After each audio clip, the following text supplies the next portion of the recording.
theatre, film, TV and more. Suzy Wrong reviews it all on Joy Drive. Good afternoon, Suzy Wrong.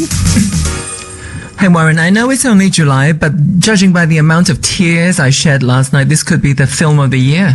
Oh, wow. Interesting. How many, rather than stars, how many tissue boxes did you give it?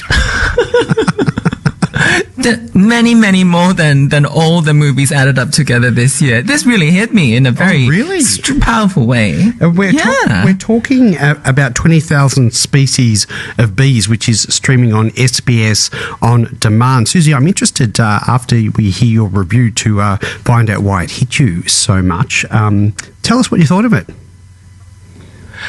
A friend of our little child protagonist tells her, "My grandpa says there are many species of bees and they are all good.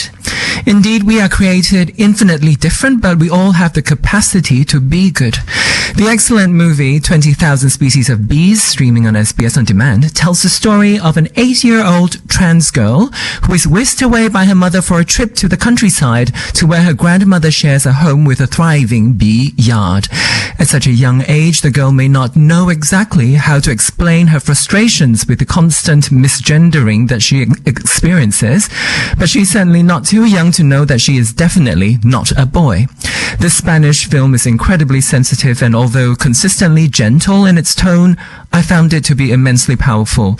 That intersection of innocence and the cruelty of people's ignorance is something queer people know very well. The child in the movie may live in a loving home, but the lack of understanding about transness means that heartbreaking moments are plenty. I cried when she asked her brother, "Do you think something went wrong when I was in Mum's belly?" And when she pleads with her grandmother, "Can I die and be reborn as a girl?" 20,000 Species of Bees stars Sofia Otero, the child actor who became the youngest ever person to win the Silver Bear at last year's Berlin Film Festival, and her performance is nothing short of sensational. In fact, all the actors are great, as is the direction, writing, cinematography, etc. This is a highly accomplished film, and I urge that you take some time to catch it on SBS before it is too late. I don't remember any film about the trans experience that is so truthful and yet suitable for all ages, so this is a special experience that you can invite the little ones in your life to join in. Warren, wouldn't it be wonderful if everyone sees 20,000 Species of Bees? Oh, I think so, Suzy. I think you definitely picked a film that would be good to see. It's interesting because after watching it, and like you, I mean, those two moments stood out for me as the most powerful. And you know, I've never had, I suppose, gender dysphoria, but you just feel what this girl is going through when she says those things, and that whole feeling as though something is completely wrong with her, and there's nothing wrong with her at all. It's very powerful to see. Suzy, I went and had a look at some of the, I suppose, reviews that people thought of the film, and it was interesting. As I was going through them, most of them were very good and absolutely loved it.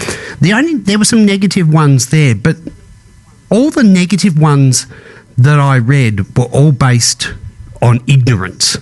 And, you know, I never thought this was it. I would be going and seeing something that was indoctrinating or something like that. And I walked out, and there were very few negative reviews, but the ones that I came across were all based on ignorance, and there was nothing, there was no foundation to them whatsoever. So I agree with you. I think really anyone could see this film and sit through it and watch it, because it is very, very powerful. And it's a good reminder too, Suzy, that we need to see, I suppose, the fear through a child's eyes, don't we? Rather than necessarily as an adult, because I suppose that's when most of us develop that fear in the first place, and it stays with us as adults. And in this movie, we see everything through the child's eyes, and I think it's a good reminder that that's when it all happens. What do you reckon? Yeah, the film is a very effective sort of explainer about the experience. I think in so much of our discussion these days, you know, like those crazy people you talk about who left negative reviews, right? They always like to talk about trans people as being, the person that's going to molest you in the bathroom, that sort of person, So I think in this film, you take away the sexuality because she's only 8, and you see so clearly the essence of the person. You see so clearly that conflict between what society expects her to be and what she truly is. Those two things, that juxtaposition is so clear in this film. We see exactly who she is, because the actor's really great and the whole thing just done really well. But also, just all the people around her, much as they love her, it takes such a long time for them to understand her. So I think that juxtaposition is really beautiful. And I guess it speaks very personally to me. I don't really yet know why, because these things seem very obvious to me. None of it is surprising to me, but seeing it unfold on the screen was very, very moving. Was very, very moving. Maybe you know what it is? It is to see people who understand the experience so deeply, because you kind of don't really get that. It is quite an isolating experience, and you can see that the girl is incredibly isolated. Like she can't explain it, and nobody really understands what's going on. And maybe that's the thing. I was reminded of that isolation, and but when you see it like this, you kind of feel like, oh, actually, a lot of people probably have gone through the same. Suzy, if you don't mind me asking, let's take us back to when you were a kid. Did you identify with many of the feelings that the little girl had in this film as well? How did it transport you back? Did you feel isolated? Did you what were I suppose the things that you first noticed when you realised, okay, maybe I am in the wrong body? It was very strange in that you felt like people kept trying to say that you're doing something wrong all the time, and you don't necessarily understand that it's about gender. They will say things like, oh, like, I don't know, about your appearance and things like that, and they don't always refer to gender. They will say like, your hair is too long, or the way you walk is a little bit too, kind of like you're swaying your hips too much. You don't think at that age, you kind of don't necessarily associate the criticism with gender, but you're constantly being attacked and you don't understand why. Yeah. And also sometimes, one thing that was really great was how the people who really love her, right, especially her mother, her grandmother, and the young brother is really beautiful as well.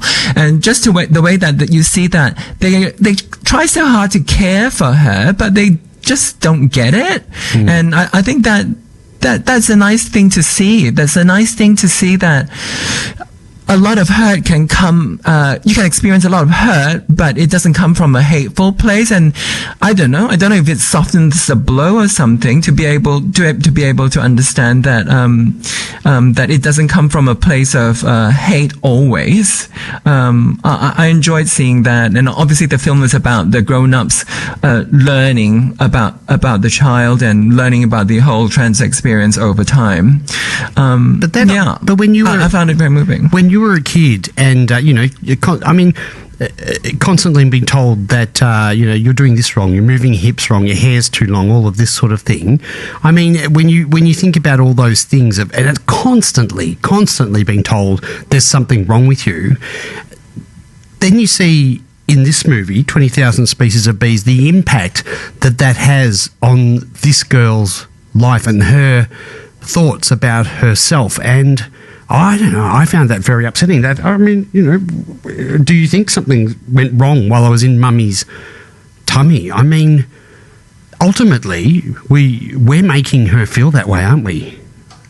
This is all imposed our reactions. On her. It's the way we treat her. We're making her feel that way. And how can we do that to a little 8-year-old kid to make them think that something went wrong while she was developing in her mother's tummy? that hit me like a ton of bricks. Honestly, we do The it. great thing about the film is it wasn't done very kind of brutally, explicitly. No one's there kind of saying that, oh, you're an abominable, you're a monster. No one's doing that. Subtle. It's but insidious. she's coming to these conclusions on her own in an environment that's really loving and nurturing, but because they don't understand it, she is making these interpretations that this is something so fundamentally wrong with her, that she's done something wrong, or to the extent of thinking that, do you think that if I were to die, I'll come back in a proper way? That was so intense for me. That was so intense. And exactly, and those sorts of thoughts could lead to horrible consequences. We don't want it. But the point I want to make is, when you look at what people say about this film and they make those comments, those strong, narrow-minded comments, have a think about the impact that these comments are having on kids who are feeling, and they've come to the conclusion themselves that they're not right and there's something wrong with them. Have a think about it before you start posting these sorts of comments, because it's very easy to sit back in your lounge chair and fire away with bigotry and hatred and send it off. Publish, do whatever you do, press the OK button. But you could be having a big impact on some kid's life. And ultimately, we need to be accountable for that as adults. And one thing good in this film, I think that's very different from my experience, is she has examples, because her mother's an artist. So, they're quite open-minded people, and she benefits from that. And reflecting on my own life, I could see how I didn't have that advantage. I grew up just basically feeling very, very feeling like I'm a complete monster until I was much older.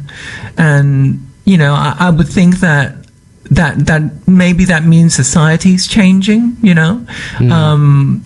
I hope that's the truth. At least, this film exists now for families, for children, and it gives them a way to discuss these issues. Even if there are no trans or queer kids at home, I think this is such an interesting and intelligent, and accessible as well movie for families to talk about all these things. Because you can use this as an example for other things that are happening in all kinds of children's lives. Exactly, can't you? you definitely just can.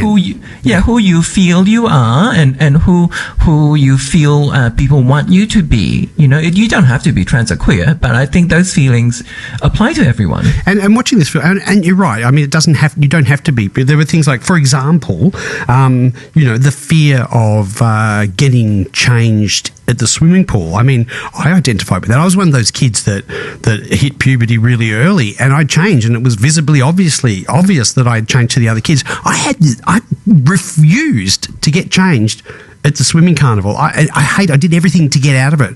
The fear was so intense that I would be noticed for being a little bit different because I hit puberty earlier than the other boys, that I would be laughed at. I can remember the intense fear. And even now, it still impacts me.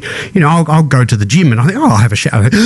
It's okay, you're not back there, but it still pops up. It still pops up today, and so I think anyone will take something out of watching 20,000 Species of Bees. Doesn't matter where you're coming from. So catch it now. It's on SBS on demand. 20,000 Species of Bees. We're chatting with Suzy Wrong. Suzy, you've got more homework for us for next week.